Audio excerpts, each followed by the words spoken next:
Assalamualaikum warahmatullahi wabarakatuh. On this video, my group mates and I are gonna present to you one of topic from PHY534, which is mechanical wave. I introduce the presenter. We will guide you through the video.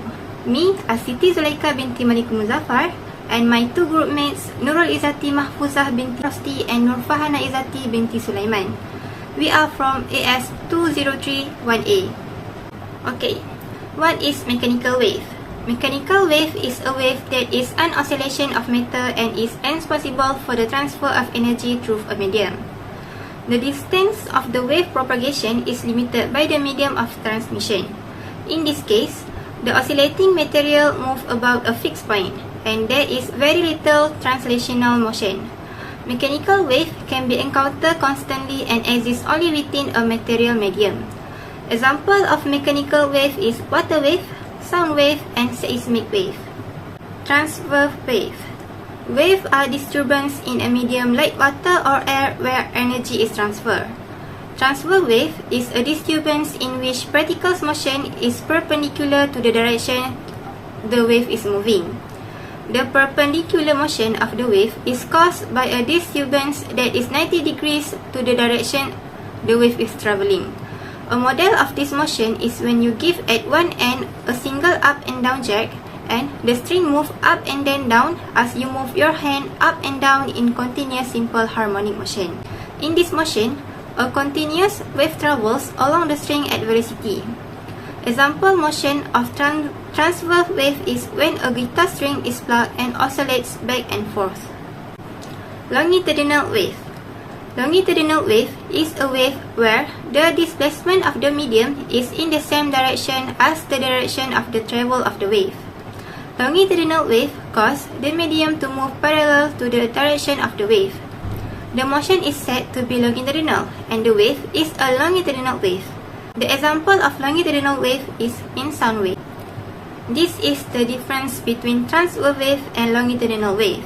As we can see from the picture, transverse wave motion moves up and down, while longitudinal wave motion is parallel to the direction of the wave travel. Both transverse and longitudinal wave are said to be traveling wave because they travel from one point to another. Next, a sinusoidal wave. Sinusoidal wave is a curve that describes a smooth repetitive oscillation. We can define the sinusoidal wave as the waveform in which the amplitude is always proportional to sine of its displacement angle at every point of time. A sinusoidal wave shows how the amplitude of a variable changes with time. The wave has a sinusoidal shape at any given instant, either sine or cosine curve. For more explanation on sinusoidal wave, look at A to E snapshot. From A, imagine a sinusoidal wave traveling in the positive of n x-axis. The short arrow pointing to a high point of the wave indicates the movement of the wave. From snapshot to snapshot, the short arrow moves to the right with wave shape, but the string moves only parallel to the y-axis. On the A snapshot, y equal to 0. On the B snapshot, it is at its extreme downward displacement because of the value of wave is passing through it. In the C snapshot, it then moves back up through y equal to 0. In the D snapshot, it is at extreme upward displacement because a peak of the wave is passing through it. And at this snapshot, it is again at y equal to 0, showing a complete one full oscillation. That explains the one full oscillation of sinusoidal wave motion. Assalamualaikum warahmatullahi wabarakatuh. My name is Nurul Izzati binti Rosdi. So now I will continue for the next subtopic, which is amplitude and phase. Amplitude and phase together describe the particles' position. The greatest displacement of the medium's element from their equilibrium position when the wave travel over them is defined as amplitude.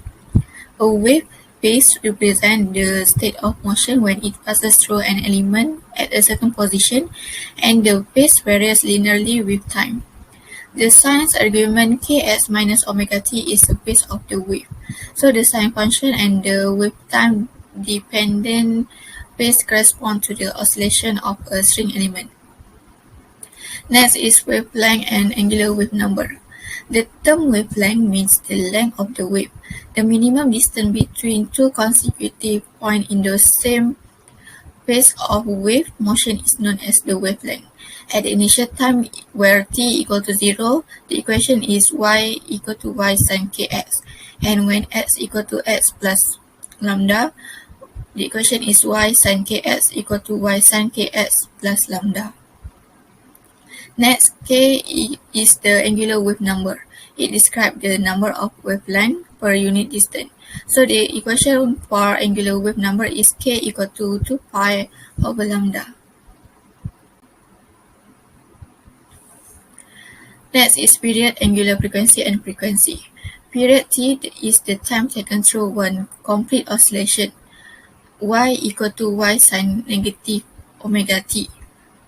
This equation is referred to the single element of the string at the opposition that move up and down in simple harmonic motion with x equal to 0. Angular frequency omega is the frequency of the wave in terms of a circular motion. The equation for angular frequency is omega equal to 2 pi over t.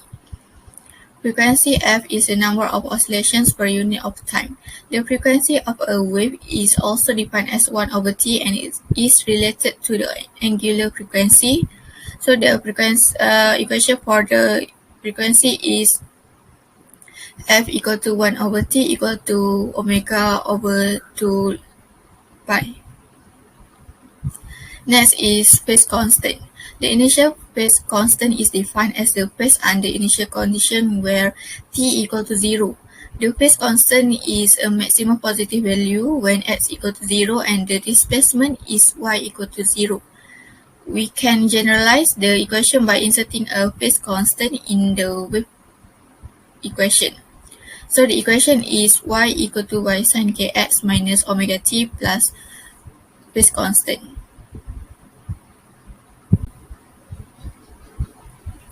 The next subtopic is the speed of a traveling wave.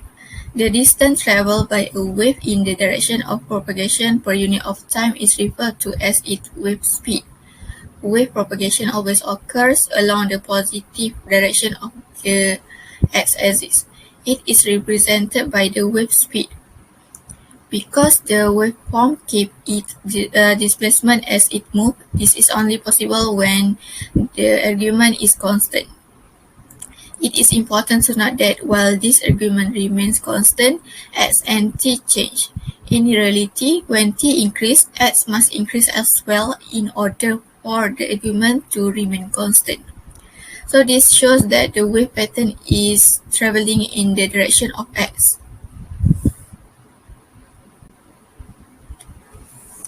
To calculate the wave speed, we use the derivative of the equation kx minus omega t equal to a constant, getting k dx over dt minus omega equal to 0 or dx over dt equal to b equal to omega over k, whereas k equal to 2 pi over lambda and omega equal to 2 pi over t. We may rewrite the wave speed as v equal to omega over k equal to lambda over t equal to f lambda using this equation. The equation v equal to lambda over t tells us that the wave travels one wavelength in one period of oscillation. The equation kx minus omega t equal to a constant defines a wave that moves in the positive direction of x. To determine the equation of a wave traveling in the opposite direction, substitute t in the equation with negative t. As a result, the equation will be kx plus omega t equal to a constant. So the overall equation for a wave traveling in the opposite direction of x is y equal to y sin kx plus omega t. It will be dx over dt equal to negative omega over k for the velocity. So the minus sign in this equation indicates that the wave is traveling in the opposite direction of x, which support changing the sign of time.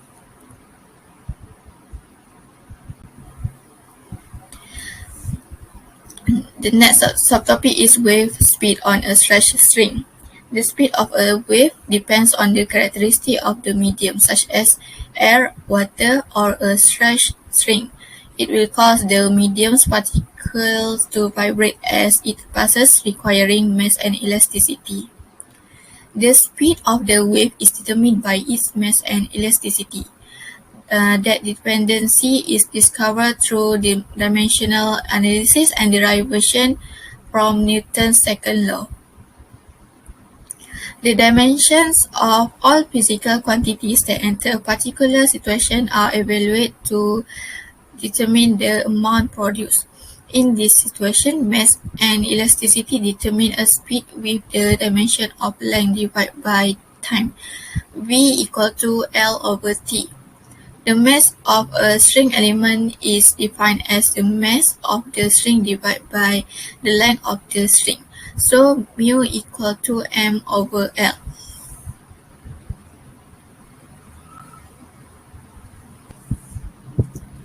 Consider a pulse delivered down a taut string to see how the speed of a wave on a string changes with tension and linear density. As a wave moves along the string, it displaces particles by creating more stretching with adjacent sections of string pulling on each other due to tension. The tension in the string can be related to its stretching. The tension and stretching forces it generates have the force dimension. To get the wave speed, then linear density must be combined with dimension force. So the equation of wave speed is V equal to C square root tension over linear densities. Next, reflection and transmission of wave. When a pulse traveling along a string reaches the end, it is reflected. If the end is split as shown in the figure, the reflected pulse gets inverted. This can be explained using Newton's third law. When the wave reaches the fixed point, it exerts an upward pull on the end.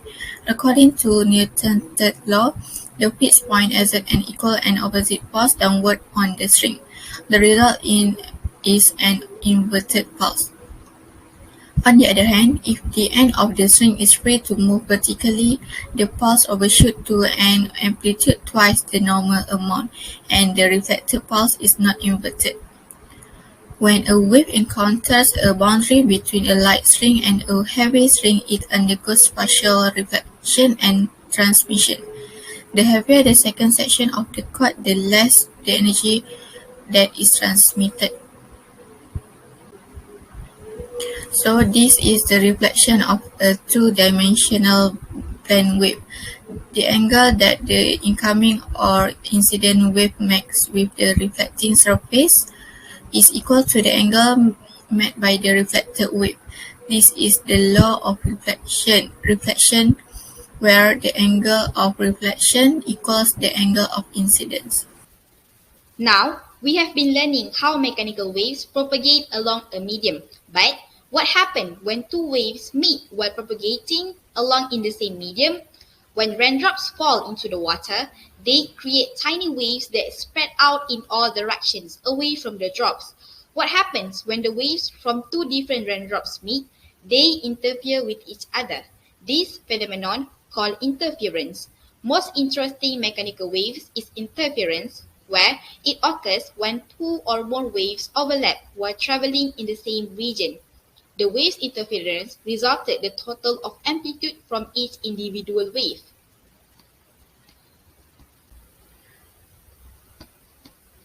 There are two types of interference.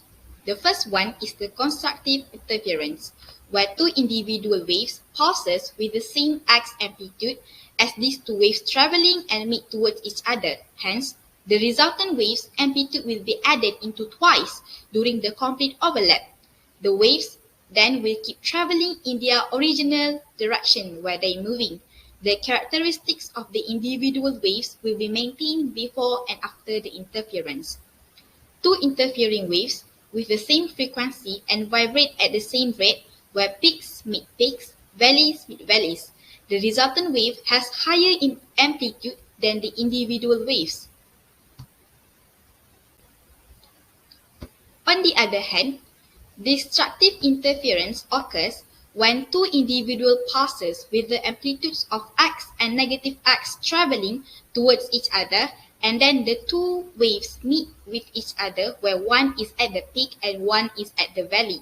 The resultant wave will have zero amplitude and no wave at all. The waves will keep traveling in their original directions where they're moving. It can be simply think in terms of peaks and valleys. When the peaks meet with valleys, it will form no waves. The overlapping of this interference is called out of phase, and the resultant wave has lesser amplitude than the individual wave. In general, whenever a number of waves come together, the interference will not be completely constructive or completely destructive, but it can be somewhere in between.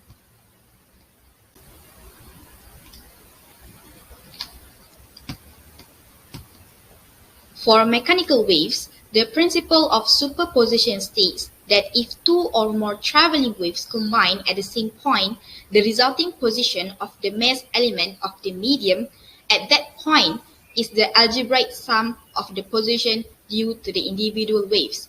These can be observed from sound waves, electromagnetic waves, and waves on a string.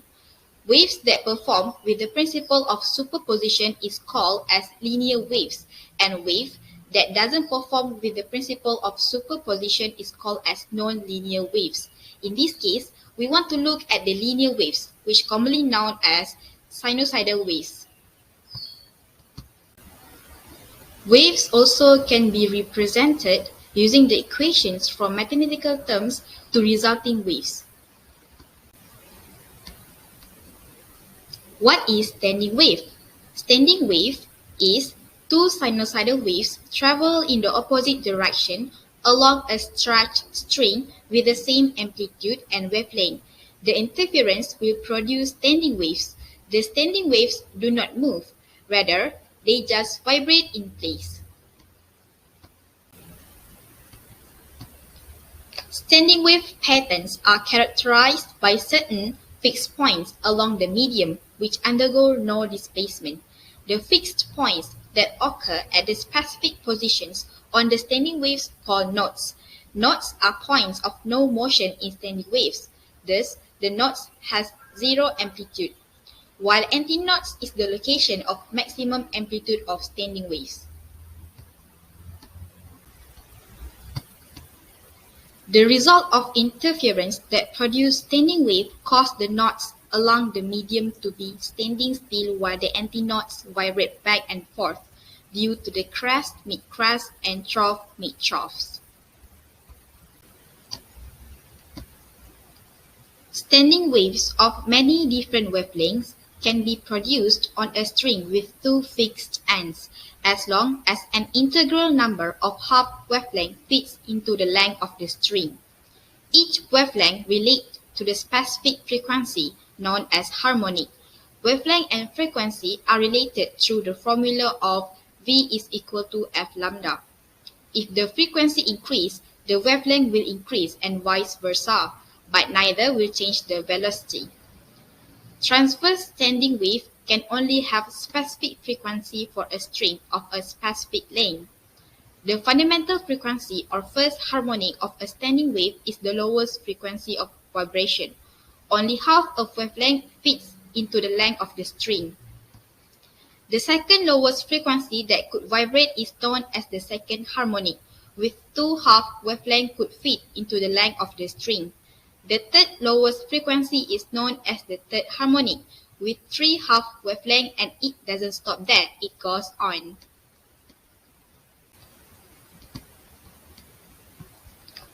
The frequency associated with each harmonic is determined by the medium's wavelength and the speed at which waves pass through it. The speed at which waves pass through a medium is determined by the medium's qualities, such as tension of the string, thickness of the string, material composition of the string, and etc. The wavelength of the harmonic is determined by the string length and harmonic number, such as first, second, third, and so on. The frequency at which the string vibrates will vary depending on the qualities of the medium or the length of the medium. The expression for the sum of the two waves can be obtained from mathematical terms, as shown on the slide.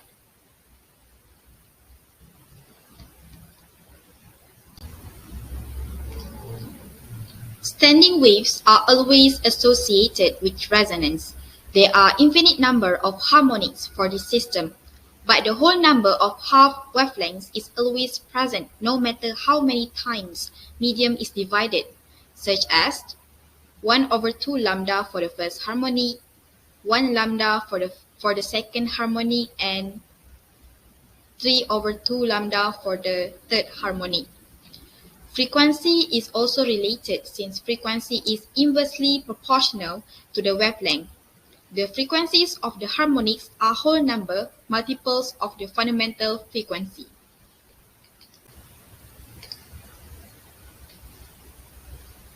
Mechanical waves are the waves that necessarily require a medium to travel from one position to another. This means that a mechanical wave cannot travel through the vacuum. There are several examples of mechanical waves that we may meet our life without us knowing, such as sound wave. Sound wave requires a medium to propagate from one location to another. The other one is the water in the ocean receive a pull force due to the gravitational force and create a wave. The push and pull force applied to the end of a string will cause its particle to vibrate back and forth. The last one is seismic waves, which produce to the movement of the tectonic plates due to the earthquake. It is classified under the category of mechanical waves. Here are the simple questions that you can answer. The first one is, two waves cannot exist in the same medium at the same time. Is it true or false? The second one is, what happens when a crest and a trough interfere? Why? Please explain. So, that's all from us. Thank you Thank you for for watching. watching. Bye. Bye.